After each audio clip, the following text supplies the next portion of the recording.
Olá!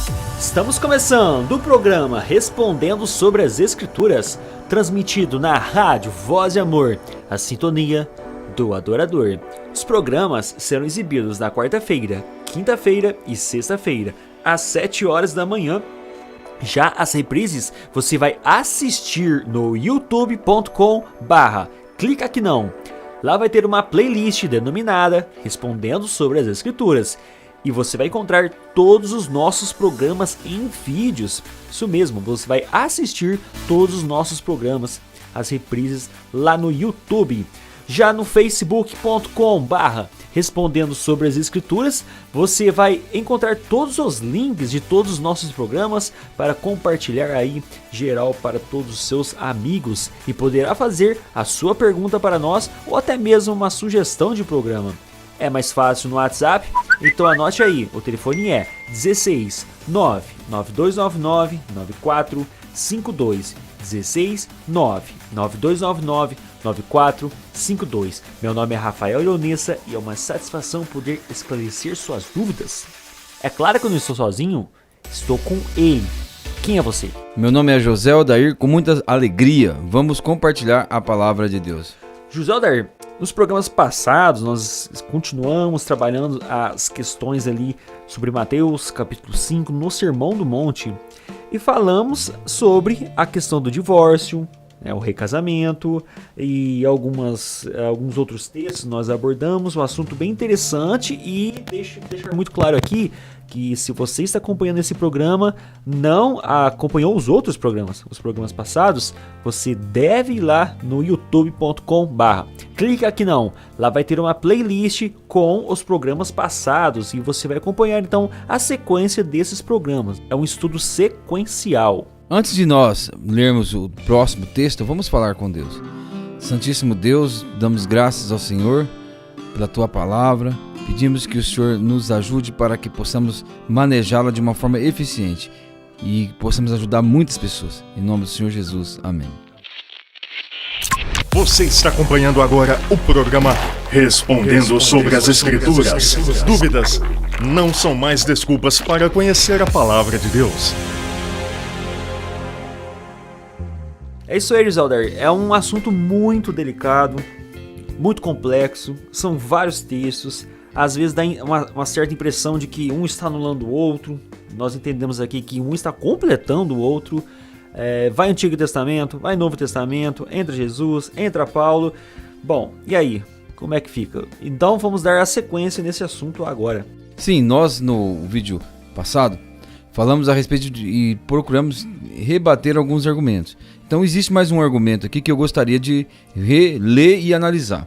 Este argumento tem como base o texto do Evangelho de Marcos, no capítulo 6, que fala da questão da morte de João Batista e qual foi o motivo pelo qual ele estava preso, né? Diz assim, eu vou ler o versículo 16. Herodes, porém, ouvindo isto, disse, é João, a quem mandei degolar, que ressurgiu.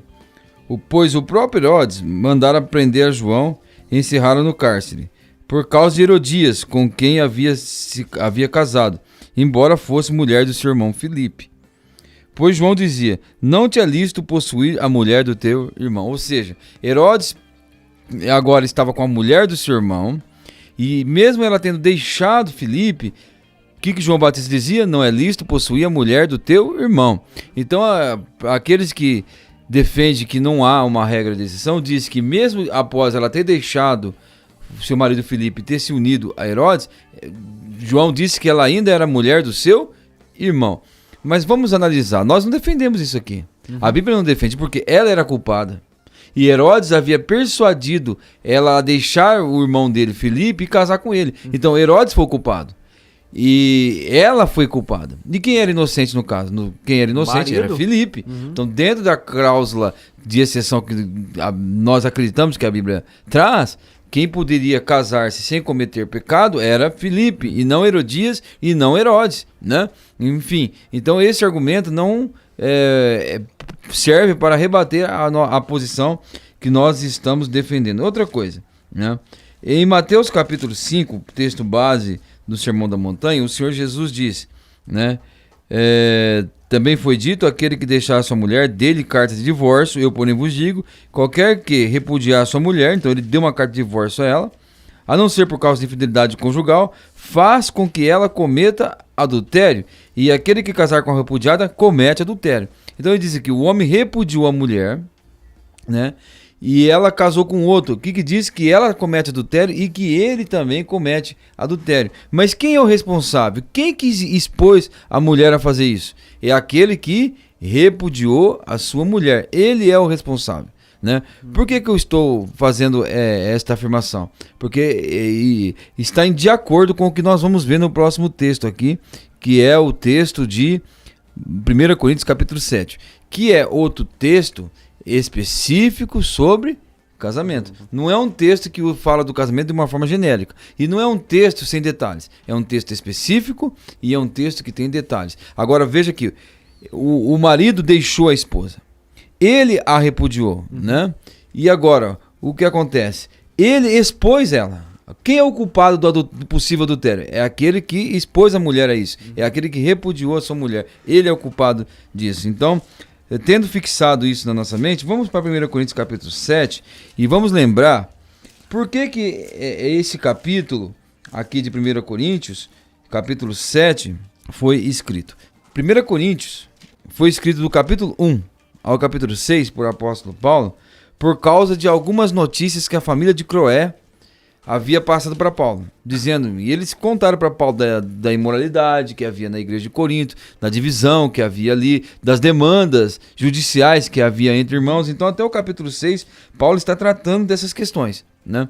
Agora, do capítulo 7 em diante, é importante colocar isso na mente, o que Paulo está fazendo? Paulo está respondendo perguntas. Os coríntios fizeram perguntas a Paulo. Então, olha como começa o 1 Coríntios capítulo 7. Eles fizeram várias perguntas com respeito ao casamento.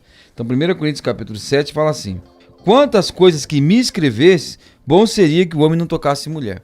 Então, Paulo agora começa no capítulo 7 a responder questões sobre casamento, que os coríntios perguntaram para ele.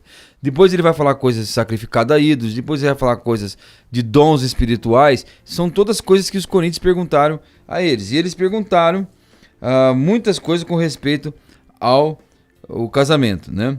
E veja o que o apóstolo Paulo diz aqui, ó. 1 Coríntios, então, capítulo 7, tem várias coisas, mas vamos ler a partir do versículo 10, onde o apóstolo Paulo diz assim: todavia aos casados mando, não eu, mas o Senhor, que a mulher não se aparte do marido. Se, porém, apartar-se, que fique sem casar, ou que se reconcilie com o marido, e que o marido não deixe a mulher.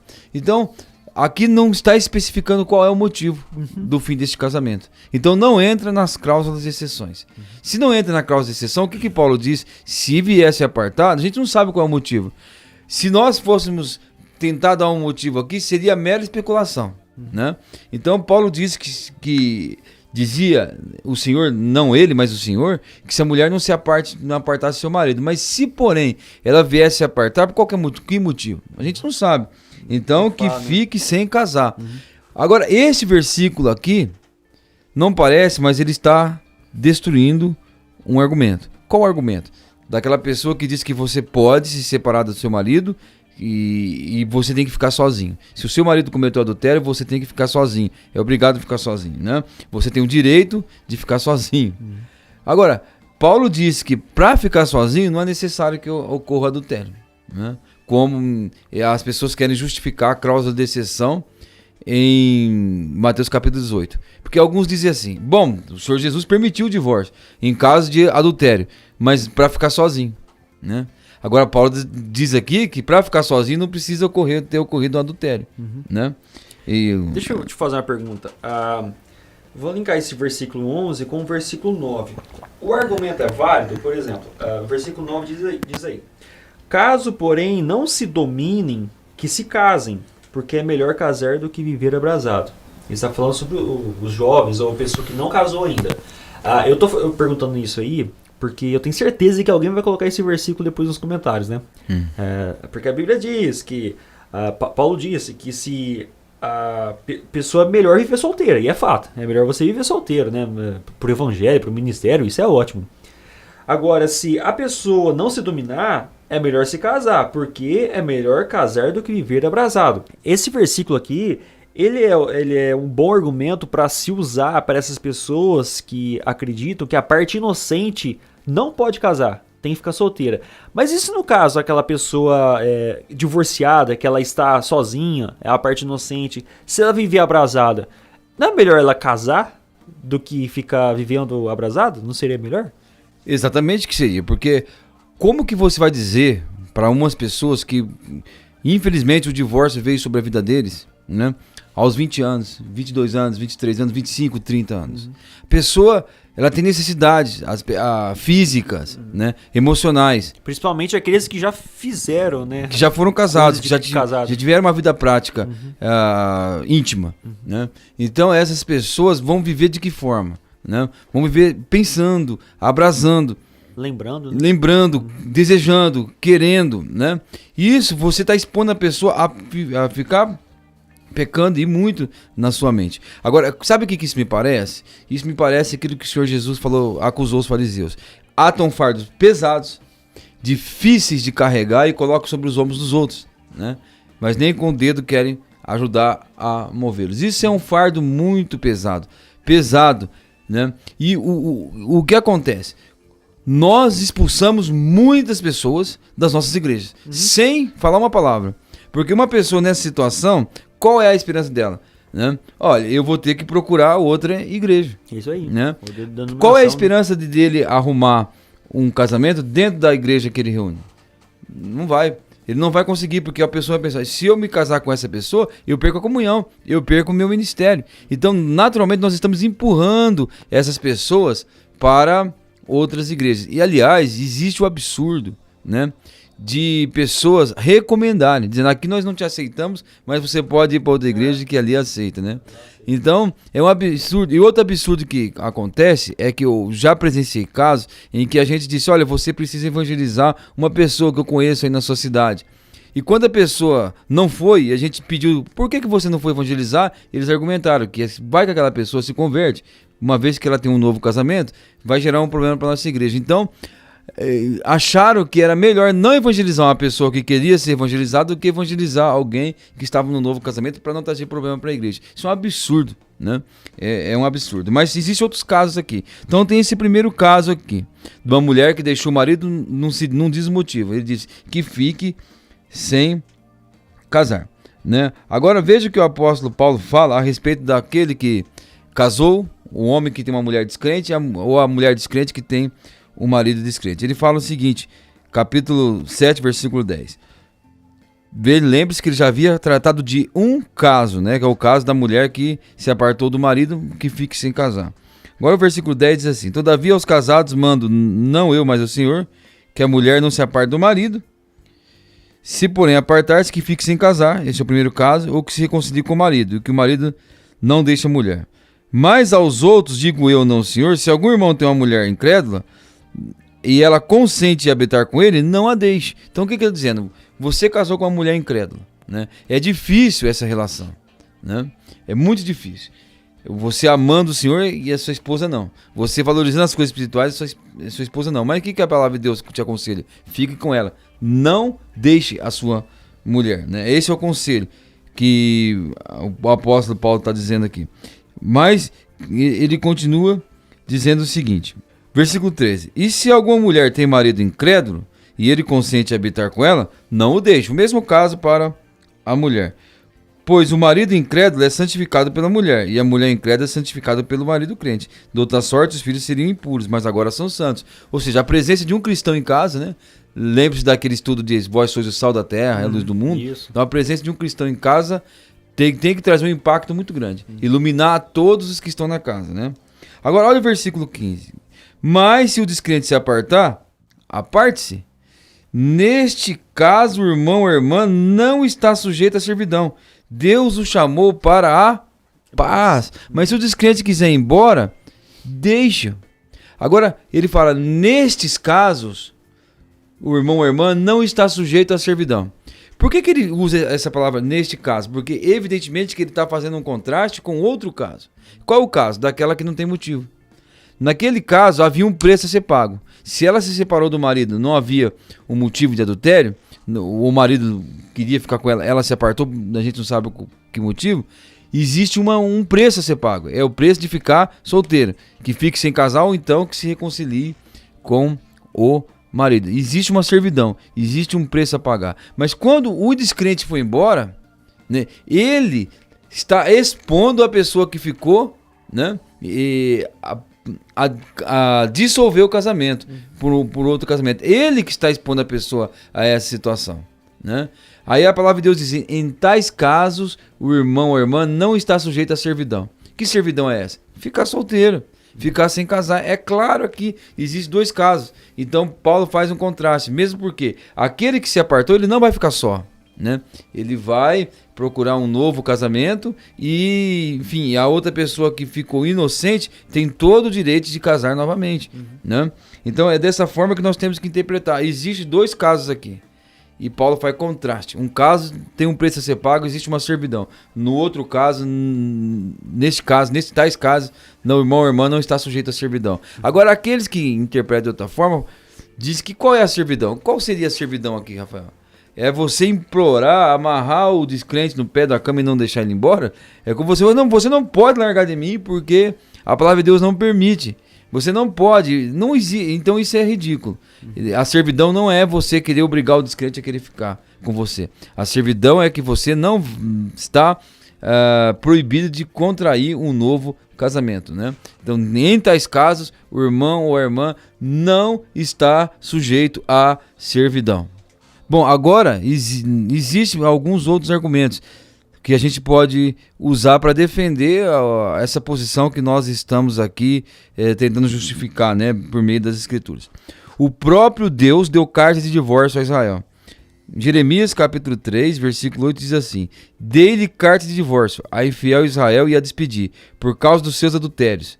Ou seja, Israel cometeu adultério e Deus legitimamente deu carta de divórcio a Israel. Contudo, vi que a sua irmã infiel, Judá, não temeu e ela foi também se prostituiu. Então o próprio Deus usou essa expressão que ele deu carta de divórcio a Israel de uma forma legítima, porque Israel cometeu adultério. E ele era a parte inocente, né? E Deus é a parte inocente. Você lembra de algum outro caso que você queria trazer? Bom, eu lembro lá em João capítulo 4, quando Jesus Cristo estava conversando com aquela mulher samaritana, e entre tantas coisas que falaram ali, eu quero focar no verso 16, 17 e 18. Porque Jesus diz assim, ó: vai, chama teu marido e vem cá. Ao que respondeu a mulher: não tenho marido. Replicou Jesus: bem disseste, não tenho marido, porque 5 maridos já tivesse, e esse que agora tens não é teu marido. E isso disseste com verdade. Então essa mulher estava dormindo com uma pessoa que não era marido dela, mas ela já teve 5 maridos. E Jesus trata aqueles 5 maridos como maridos. Ele não disse assim: o teu primeiro marido era teu, os outros 4 é adultério, e esse agora é adultério. Ele não disse isso. Ele disse: você já teve 5 maridos.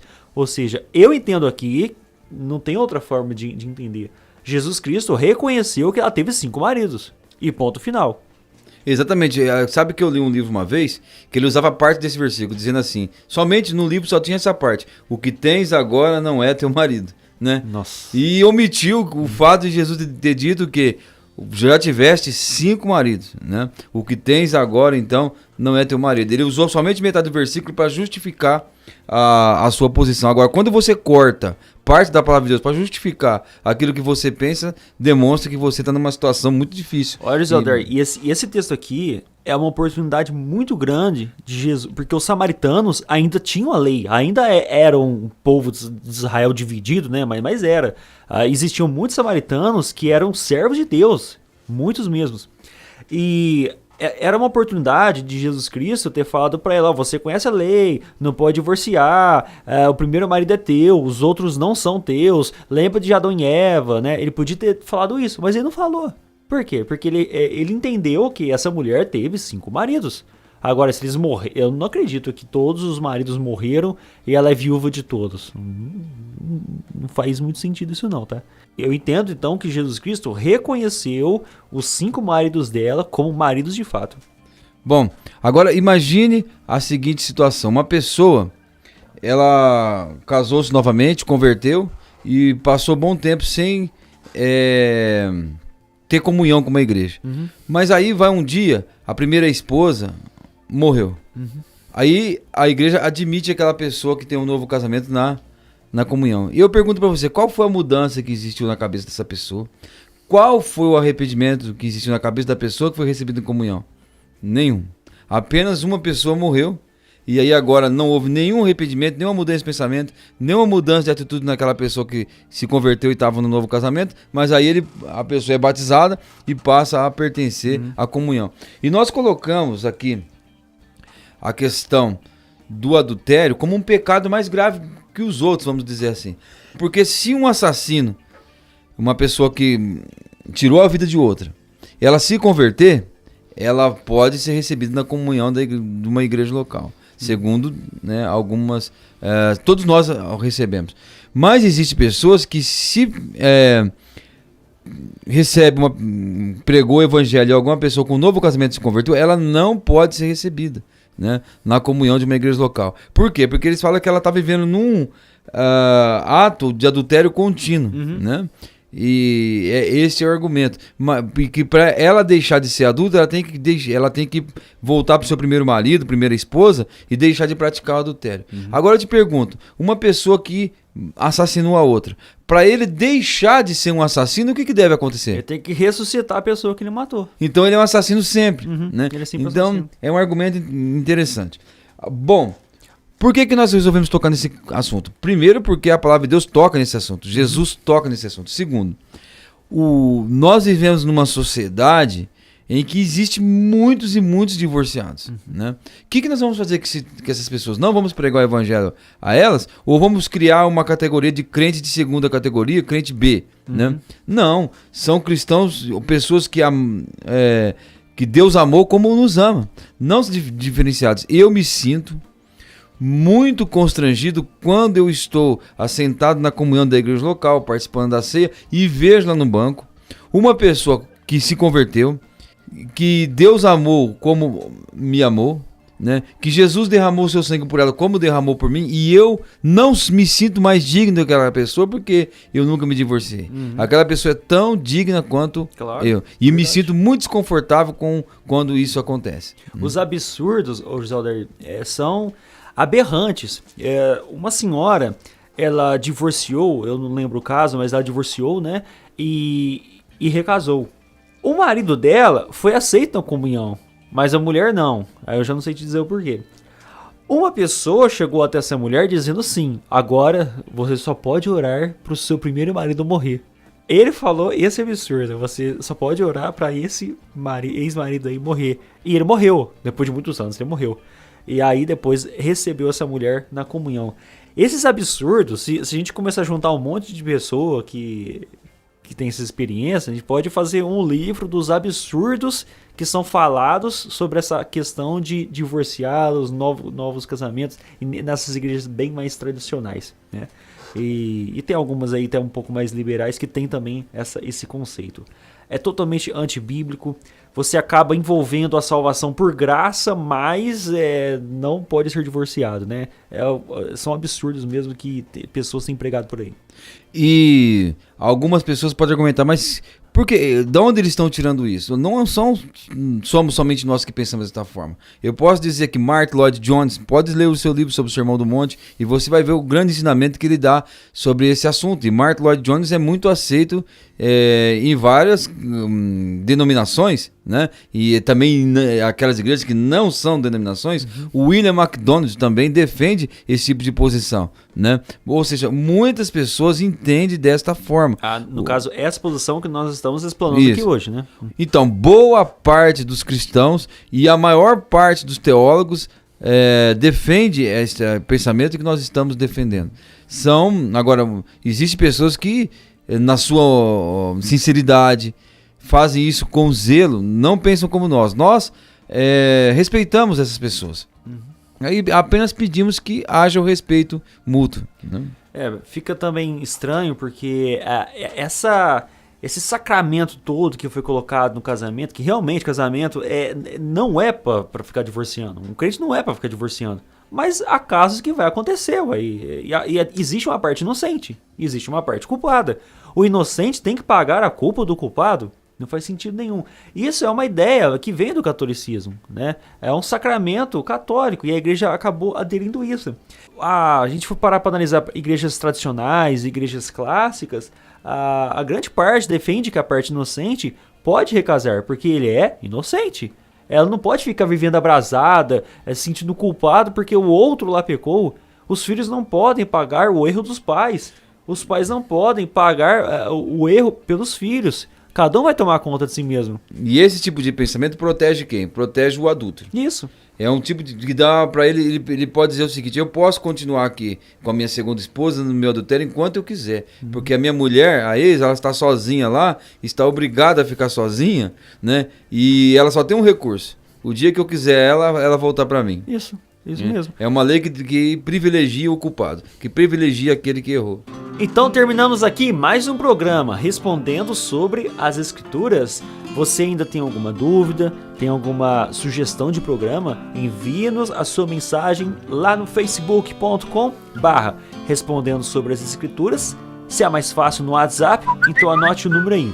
O telefone é 16 99299 9452. 16 99299 9452. Nos vemos então nos próximos programas. Até mais!